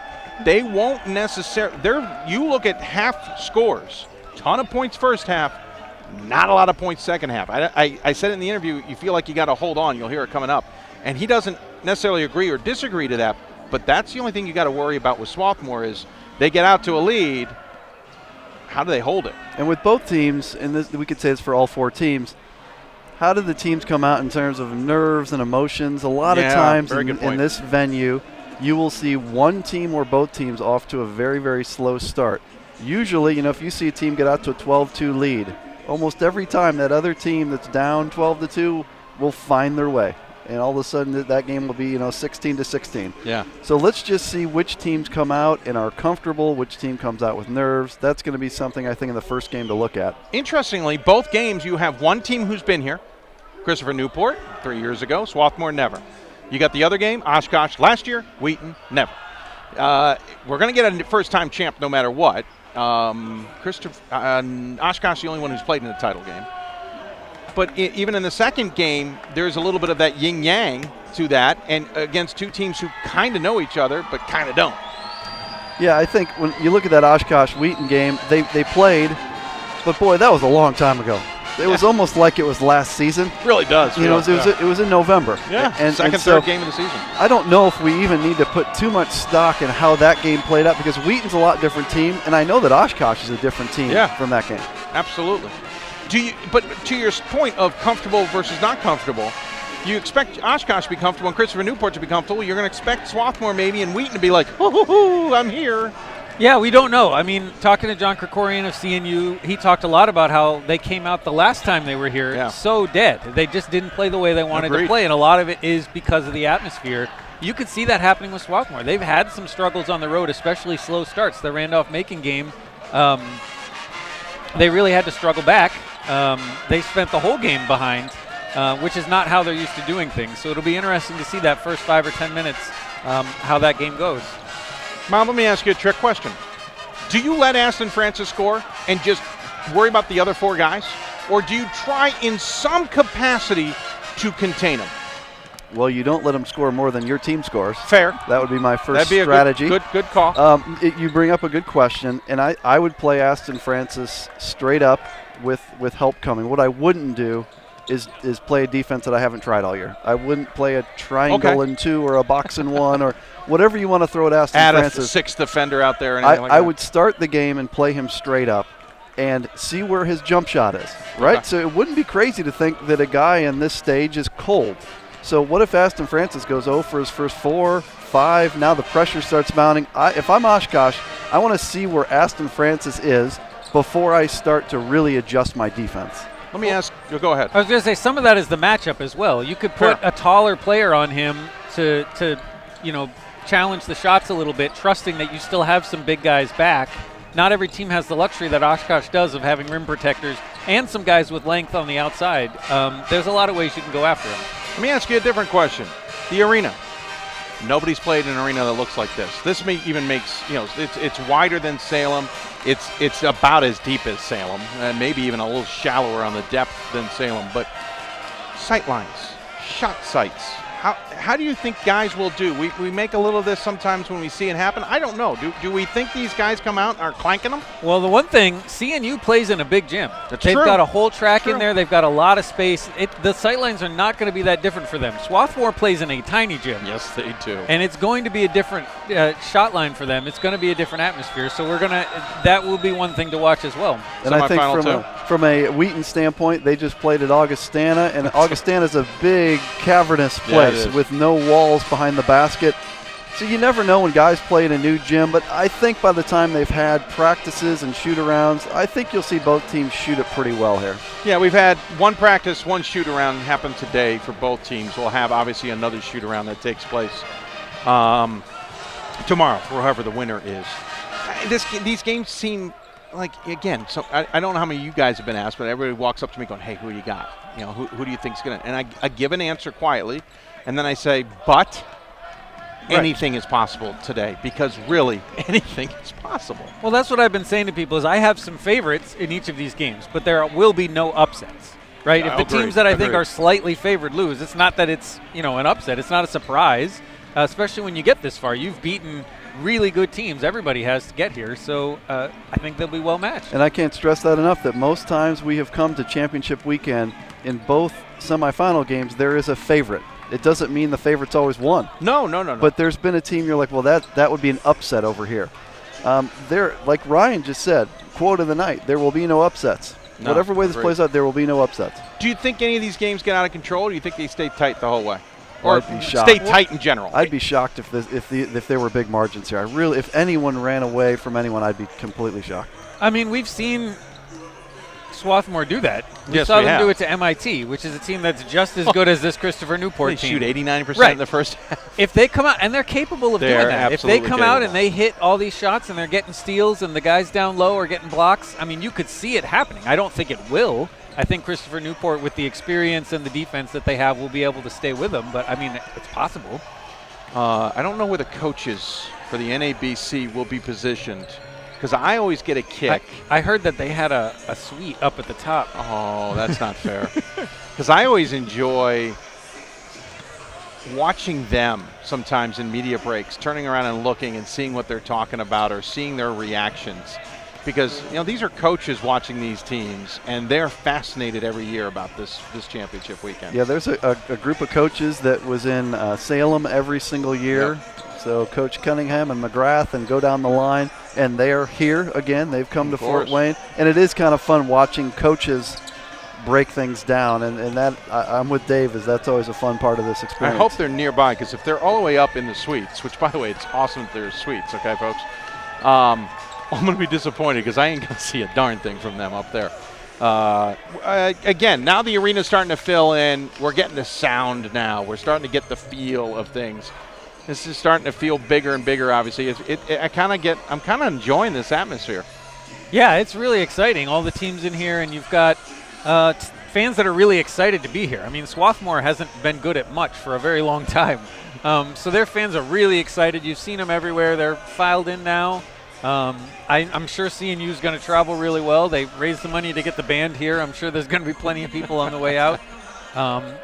That's part of the atmosphere, too, is how the players respond to being in a big, loud place like this. Of course, media breaks aren't a thing anymore because we're using them all the time, but that used to be the other factor. How are they going to adjust the media breaks? But you've got a nice mix here where you've got an arena feel. This is a beautiful facility. You have an arena feel, but yet you've got the Christopher Newport band here that's got that kind of D3 game feel to it. So a really nice mixture. Guys, I appreciate the time. I'm going to be stepping aside. Coming up next, you're going to hear from the two coaches from semifinal number 1. Then Pat Coleman will join these two, and they'll give you their true game notes, what to watch out for, keys to the game, and all of that. We didn't try and ruin too much of it in this segment. They'll bring you all the way up to tip-off while I will step aside and join Brendan Gulick for the call on NCAA.com. A reminder, check out the women's games and men's games. All of it can be found on D3Hoops.com. When we come back, again, you hear from the coaches. You'll hear from both John Krikorian and Landry Kozmowski. By the way, real size difference between those two gentlemen. Big time. I had to get creative. You're listening to the Hoopsville Courtside pregame show here on D3Hoops.com. I want to also thank our friends at Blue Frame Technology, of course, the NABC for their help as well. When we come back, the coaches talk, and then these guys give you the keys to the game.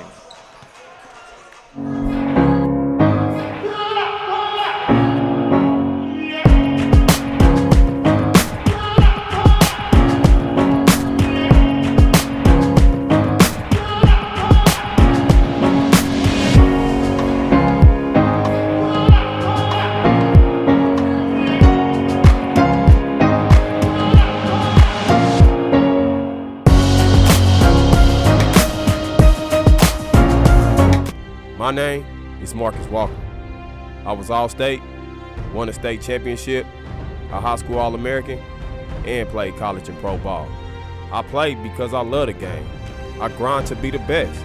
I sweat because I put in work. I'm strong because I believe. When I want to bring it before game time, I come to the house that college basketball built, the CBE. No matter your skill, take it to another level. Elevate your game right here at the College Basketball Experience at Sprint Center.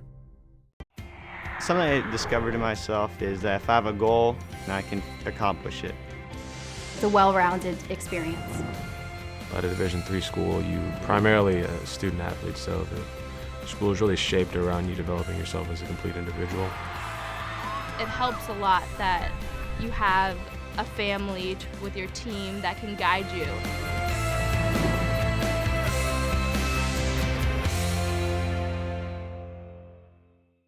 Welcome back to Hoopsville Courtside pregame shows. We talk to the coaches ahead of semifinal number 1. I'm Dave McHugh, now joined by Landry Kozmowski, head coach of Swarthmore. And first and foremost, congratulations. You guys have been striving to get here for several years, and you're here. Yeah, and I'd say striving to get here, but also just get a little bit better. And I think the ultimate goal for everyone is to get through the final game with a win. And I'm sure all the teams here this weekend are thinking the same thing. You guys always seem to be an offensive team. You always had the offensive weapons the last few years. It feels like this year it was the defense that seemed to click. Is that a fair assessment of how this season has been so good? I think defensively we're pretty good. I think I've learned through recruiting, I as a coach, I really think about offense the most. I consider myself an offensive guy, so to speak. But through recruiting, I think we really recruit defensive players because so it's kind of worked out. We're pretty evenly balanced, fortunately. But I like offense, but generally recruit defense, so we end up being above average at both, fortunately. Speaking of balance, we'll start on the offensive side. You've got a guy like Cam Wiley, handles the ball well, quick, fast, can drive and all that. You got shooters on the outside who are consistent, and then you've got real tall presence inside, and coming off the bench, you've got replacement parts for almost every one of those pieces. How balanced are you guys from your perspective, and is that been your biggest asset? I think so. I think when you have big guys inside that can score, it opens up things for everyone else. When you have shooters like we have, and especially Connor, they draw a lot of attention, so that opens up more. So offensively, now that you're saying it, we should actually be better than we are probably.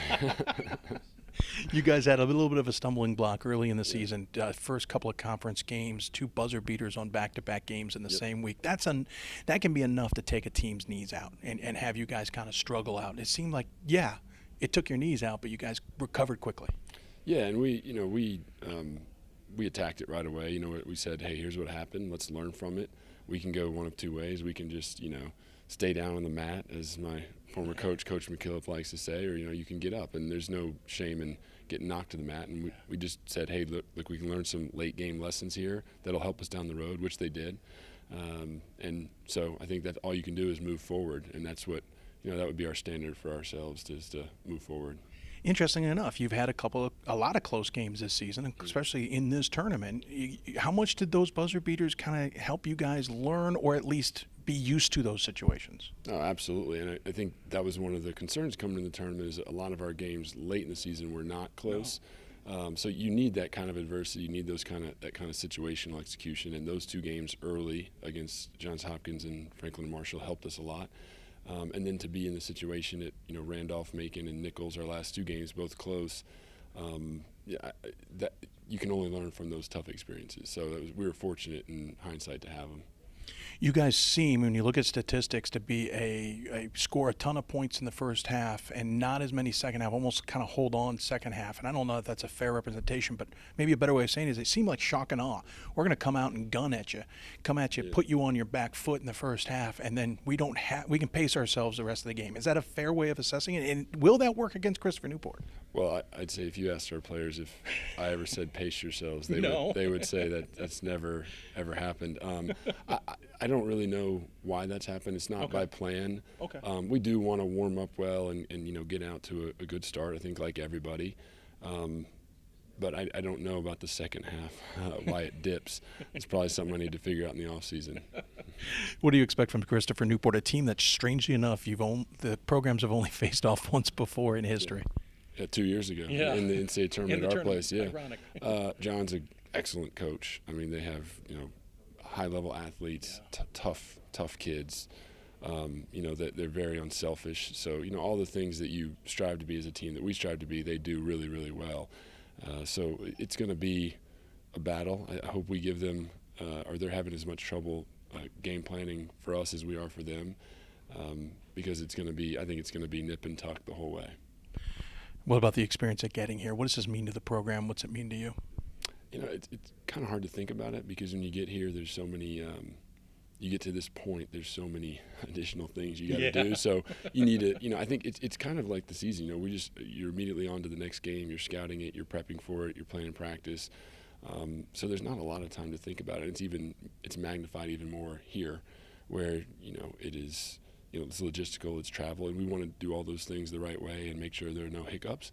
So you do all that, and it kind of keeps you focused on the present, which, as stressful as it can be at times, is probably a good thing.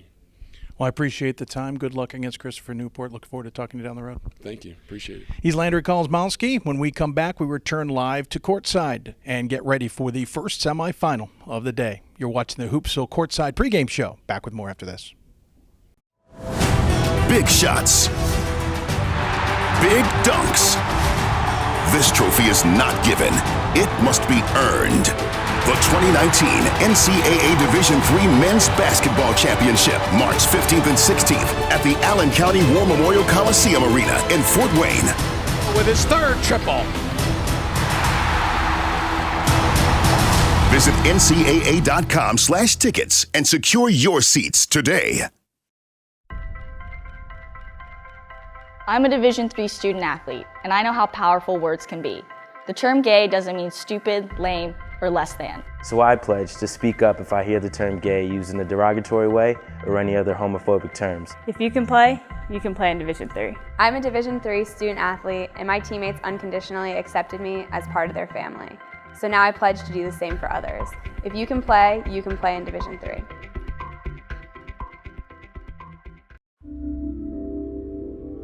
This is why we love sports. It's in the way they play, free from the pressures and all the money talk. Playing for simply the love of the game, where everyone has a shot at their definition of success on and off the field. This is what we love about sports. and what we can still love about college sports.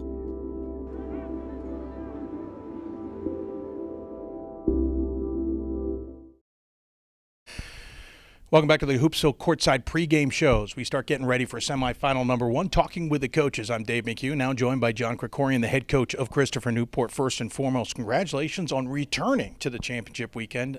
3 years ago, you guys got your chance. Now you're back. You guys got to be pretty thrilled. Thanks, Dave. Absolutely. You know, a lot of great coaches and players spend their whole careers chasing this thing and never get there, and to be able to do it twice, I feel incredibly lucky, to be honest. A lot of teams in the country got attention this year because of how good they were. You guys, we've talked in the past, kind of felt like you were under the radar a little bit. And it was defense that seemed to be your key. I remember teams of past, you had defense, but you also had real great offenses. Mm-hmm. What was different about this campaign than maybe of years past? Yeah, I think maybe the only difference was what everybody else thought. I mean, I don't know that I've coached a team that from the beginning of the year felt that they could be here. Mm-hmm. I think the last team that went to the Final Four was a little bit of a surprise. I mean, the year before, we didn't even get to the NCAA tournament. We lost to Salisbury, and we thought, man, it would be great to get to the NCAA tournament, and that's what they did. And then we went on that amazing run and got to the Final Four. This team, from the very beginning, we had 15 returning players. We had a whole bunch of guys that had played in the NCAA tournament last year, and then we bring Marcus back. And there was just this sense within our team, not outside, but within our team, we felt like if we play well, stay healthy, we got a chance of going deep into March. It was an interesting grind this season. The CAC was a little different than it had been in the past. You had a York team that lost a lot but seemed to also just be right back there. Salisbury came out guns a-blazing. The conference just felt different this year. How much did that take for adjustment, or how much was it put your mind to work and don't worry about everything else? Yeah, you know, we didn't worry too much about it. Again, I think on the outside, people thought York was going to take a big hit. I think with the changes at Salisbury, they thought there was going to be a deal there. But when you're in the conference and you're playing against these players, you know how good the players are, and you know how competitive the coaches are. And it didn't surprise us to have multiple teams in the mix late in the season. And Mary Wash is another one, and they didn't ultimately get in. Yeah. They had a tremendous season. Yeah. If not for some injuries on their part, they might have been standing at the top. So no different. We felt that the league was going to be really good, and I think what added to it was the guys like Penn State Harrisburg and Frostburg State. I mean, St. Mary's, they all took steps forward too. And it was a grind, as you said. In January, I mean, we beat Southern Virginia at home, like have to hold off a buzzer-beating 3. At St. Mary's, we have to hold off a buzzer-beating 3. I mean, it was competitive, but the whole time our guys never felt anything other than this is perfect. Sure. These experiences are going to prepare us for the postseason. We are going to be there. Interesting enough, this is only the second time Christopher Newport is facing Swarthmore for two teams that are in the same region. Just a region. It's a quirk. What do you see in Swarthmore that you think you can take advantage of, and what do you see that you're worried about? I'm worried about a lot. You're a coach. I think as much or more as any team we've played, there's not obvious holes. There's not obvious weaknesses where it's like, okay, if we can get to this point in the game, it'll turn. They're very balanced, you know, an all-region point guard. Mm-hmm. 2 shooters on the wing that absolutely light it up. Yeah. 2 forwards who are juniors, one an all-region player who can both score at a high level of efficiency around the basket. So they share the ball well. They play great defense. You tell me the weakness. You know, so I mean, they're really balanced. They're really good. I think we are too. In a lot of similar ways, I think we have those pieces too. So I think as much as any, this is going to be a team that gains some small advantage throughout the course of the game and is able to keep it. And it may be whoever has the ball last. It may be who's not as impacted by the lights on this stage. Sure. It could be any of a number of things, but I don't think it'll be a major weakness on either of these two teams. Before we let you go, just the experience of getting back here. Obviously, you were in Salem the years before. Now we're in a new place, new venue. What's it like, first off, to be back? And second of all, to be in a new place that's showcasing these championships? Yeah, it's awesome to be back.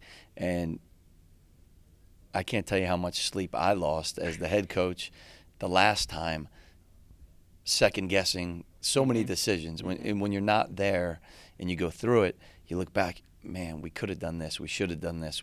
And to have an opportunity to then learn from that, feel like I have my team a little more prepared to understand just all that goes with this, the media attention, the venue, the travel.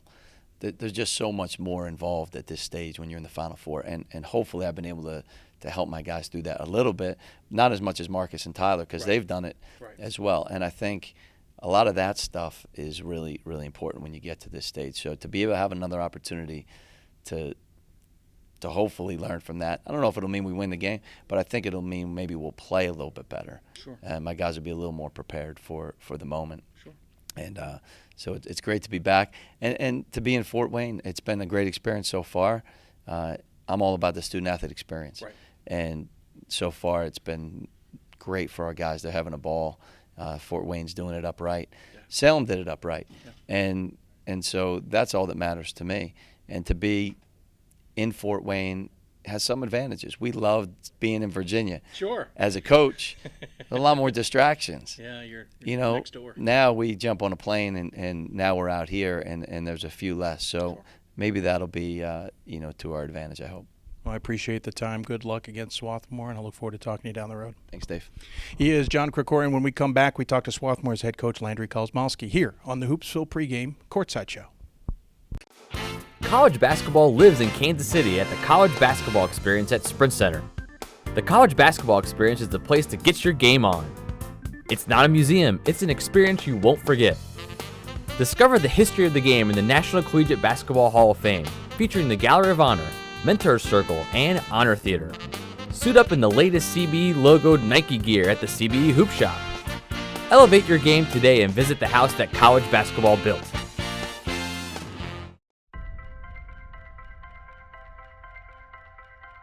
I'm a Division III student athlete, and I know how powerful words can be. The term gay doesn't mean stupid, lame, or less than. So I pledge to speak up if I hear the term gay used in a derogatory way or any other homophobic terms. If you can play in Division III. I'm a Division III student athlete, and my teammates unconditionally accepted me as part of their family. So now I pledge to do the same for others. If you can play in Division III. I learned a lot of valuable lessons playing college football. I never thought about the health benefits of exercise until I actually started to talk to coaches in college. It's not only just for performance, it's for life. My coaches instilled the importance of well-being, not only building up strength, mental health, getting enough sleep, eating properly is all what it is to be healthy. I decided that I want to go in a personal trainer and share my knowledge that I obtained in college about physical and mental well-being.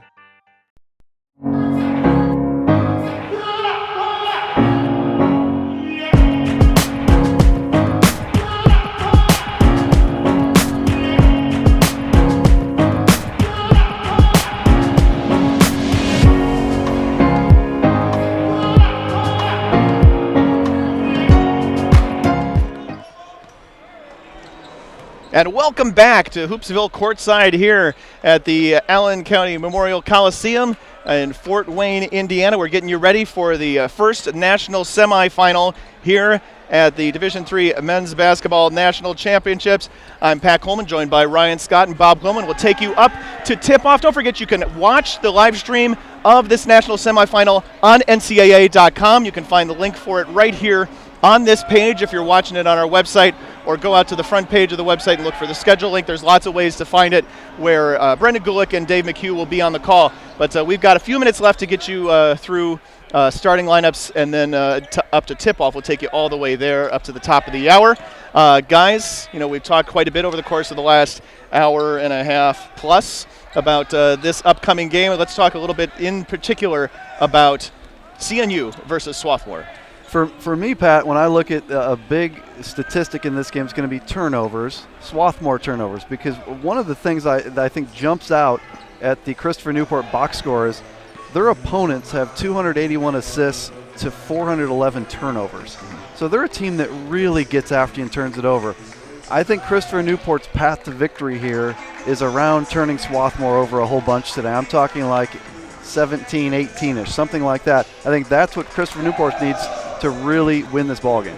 Yeah, Swarthmore doesn't make mistakes. I mean, they're a precision basketball team. They make lots of passes, and if Christopher Newport can get in the way of those and get the ball back, that's how they're gonna keep up, because they can't score with Swarthmore. Swarthmore just has an offensive ability that's beyond what CNU can do, so they got to create the turnovers, get extra possessions, and when they can, slow the ball down a little bit, push it into a half-court game. If you're coming at it from the other side, what are you looking at? It's the rebounds. Christopher Newport has been a great team rebounding team. Swarthmore has always, at least under Kosmolsky, been one of the top rebound advantage teams in the country. Krikorian was talking earlier, they were doing the scout against York, Pennsylvania, which was a tournament team this year. Swarthmore out-rebounded them by 40 in the game. Swarthmore's got to hit those boards hard, and they got to keep CNU off. I think generally in this game, CNU wants this thing to be a kind of an ugly game, right? Christopher Newport wants this thing to be kind of mucked up a little bit. Swarthmore, if this thing starts to have a nice flow to it, I think this is all Swarthmore if that happens. But I believe Christopher Newport can make this an ugly ball game. We're here on the biggest stage, and the stage is a little bigger. The stadium, the arena is a little bigger. Everything's a little different once you get elevated to the national semifinals. How much do you think nerves, jitters, or coming out tight, or whatever you want to call it, plays a role tonight?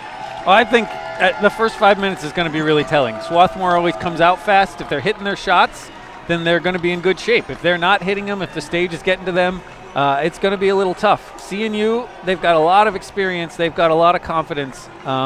If they really do well in the first 5 minutes, I think they've got a great shot. Completely agree. It's a big factor. It's probably a big factor for about 5 or 6 minutes. It seems like everyone settles in after that. You just have to make sure after 5 or 6 minutes you're not down, 16 points. You can take a look at how things are filling in here. We expect it to be much more full when we get to semifinal number 2 between Wheaton, which is about 3 hours from here, and UW-Oshkosh, which is 5.5 hours from here. Any final thoughts here, guys, on this first number 1 semifinal? I think this is going to be a very evenly matched game between two extremely different styles. I look forward to seeing this thing play out, and I believe Christopher Newport's defense, their ability to shut teams down, to me, that's what I'm looking for here. Defense and ability to turn Swarthmore over. Yeah, we've been going back and forth the whole year. These are the 2 best teams in the Mid-Atlantic region by far. They've been switching back in the rankings 1 and 2. We're going to settle it here tonight. That indeed, and then of course coming up after that, we'll settle who's the best team in the Central region when we have semifinal number 2 between Central region denizens UW-Oshkosh and Wheaton. This is semifinal number 1 tip-off coming up at the top of the hour at 6 p.m. Eastern. We thank you for watching us here on Hoopsville Courtside. Thanks to our friends at Blue Frame Technologies for all their help and production and support of Hoopsville all season and Hoopsville Courtside. Thanks to the folks at the NCAA, to the folks at the National Association of Basketball Coaches. I should have just said NABC. That's right. Much easier. And all the folks here in Fort Wayne.